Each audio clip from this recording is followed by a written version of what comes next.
সমাজ সংস্কারের ক্ষেত্রে বিদ্যাসাগরের অবদান কী ছিল? দশম শ্রেণী, দ্বিতীয় অধ্যায়, পূর্ণমান 4। ভূমিকা। ঊনবিংশ শতকে ভারতে আবির্ভূত সমাজ সংস্কারকদের মধ্যে বিদ্যাসাগর ছিলেন অন্যতম। তিনি বাংলার অমানবিক ও নিষ্ঠুর সামাজিক কুসংস্কারগুলি দূর করতে সচেষ্ট হন। বর্ণ বৈষম্য দূর।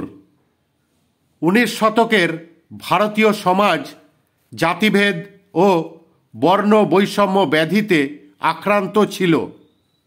বিদ্যাসাগর সকল বর্ণের হিন্দু ছাত্রদের জন্য সংস্কৃত কলেজের দরজা খুলে দেন। বাল্য বিবাহের বিরোধিতা।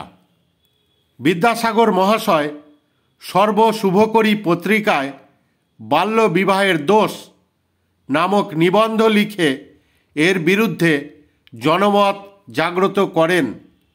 ফলে ব্রিটিশ সরকার 1860 খ্রিস্টাব্দে মেয়েদের বিবাহের সর্বনিম্ন বয়স 10 বছর ধার্য করে। বহু বিবাহের বিরোধিতা। তৎকালীন হিন্দু সমাজে পুরুষের বহু বিবাহ প্রচলিত ছিল।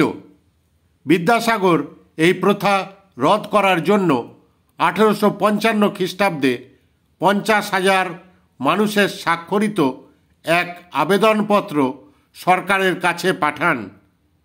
এছাড়া বহু বিবাহের বিরোধিতায় 2টি পুস্তিকা প্রকাশ করেন।